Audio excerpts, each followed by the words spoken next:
लॉर्जिन के YouTube channel पे। मैं आ गई हूँ किसी नई फंक्शन को लेकर के, और ये फंक्शन है नालंदा ओपन यूनिवर्सिटी में पढ़ने वाले स्टूडेंट के लिए। नालंदा ओपन यूनिवर्सिटी से अगर आप कोई सा भी कोर्स कर रहे हैं, किसी कारणवश एग्जामिनेशन नहीं दे पाएंगे या फिर नहीं दे पाए हैं, पिछली बार छूट गया है या अभी जो एग्जाम होने वाली है वो नहीं हो पाएगी, तो अब आप सोच रहे हैं कि छूट जाएगा तो फिर क्या होगा, क्या मेरा कोर्स सस्पेंड हो जाएगा, क्या हमें दोबारा एडमिशन लेना पड़ेगा, क्या हम इस कोर्स को दोबारा कंटिन्यू कर पाएंगे। तो इन सभी चीजों के बारे में हम लोग इस वीडियो के अंदर डिस्कस करने वाले हैं। सबसे पहले अगर मैं बात करूं नालंदा ओपन यूनिवर्सिटी के अंतर्गत अगर एग्जाम छूट जाएगा, सबसे पहला क्वेश्चन, क्या ईयर बैक लगेगा? तो बिल्कुल हाँ।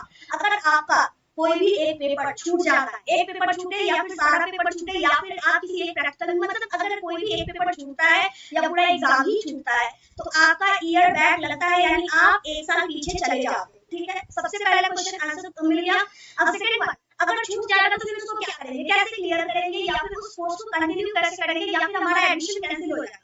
तो देखिए सबसे पहली बात, अगर आप एग्जामिनेशन नहीं दे पाते किसी भी कारण से, या तो आप फेल हो जाते हैं या फिर छूट जाता है, तो उसके बाद आप एक साल बैक हो जाते हैं। और उसके बाद मतलब सपोज दैट कि अगर आपका सेशन 24 से 26 वाला है, तो 24 की एग्जामिनेशन जो 2025 में होने वाली थी, उस एग्जामिनेशन में आप नहीं अगर अपीयर हो पाएंगे, तो फिर अगले साल यानी कि 2026 में जब नए सेशन वालों का एक पार्ट 1 का एग्जाम होगा, तो आपको उसके साथ बैक होकर के पार्ट 1 का एग्जाम देना पड़ेगा।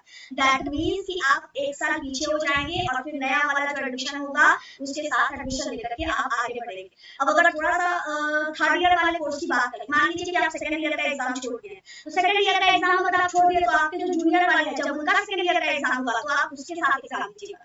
तो चीजें समझ में आ रही है। दैट मींस कि अगर एक बार आपका एग्जाम छूट गया तो अब आप एक साल पीछे हो गए हैं, और अब आपका जो मतलब पीछे वाला बैच है उसका वो एग्जाम होगा। आपका जो भी एग्जाम छूटेगा, पार्ट 1 छूटे या पार्ट 2 छूटे, तो जो भी एग्जाम छूटा है आपके पीछे वाले सेशन का वो एग्जामिनेशन जब होगा तब आपको फॉर्म भर के उस एग्जामिनेशन में अपीयर होना है। जैसे अगर आपका पार्ट 2 छूट रहा है तो आपके जस्ट पीछे वाले सेशन का पार्ट 2 का एग्जाम जब होगा तब उसके साथ आपको मतलब कि आगे होना है।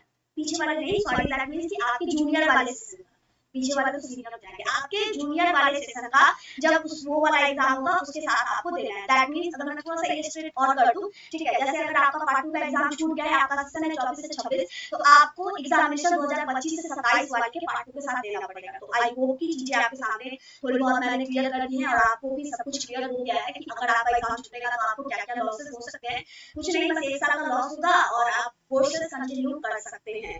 तो अगर फिर भी अभी कोई डाउट है तो कमेंट करके पूछ लीजिए। नालंदा ओपन यूनिवर्सिटी से रिलेटेड कोई भी इन्फॉर्मेशन हमारे चैनल पे मतलब कि सीरियल वाइज अवेलेबल रहती है। अगर आपको कोई भी डाउट है तो नालंदा ओपन यूनिवर्सिटी की प्लेलिस्ट उठा करके देख लीजिए, आपको हर एक सवाल का जवाब वहां पे मिल जाएगा। ठीक है, तो इसी के साथ इस वीडियो को यहीं पे कंप्लीट करते हैं। ज्यादा जरूरत है, कंफ्यूजन है या फिर हर एक अपडेट चाहिए तो हमारे टेलीग्राम चैनल ज्वाइन कीजिएगा, लिंक डिस्क्रिप्शन बॉक्स में मिल जाएगा।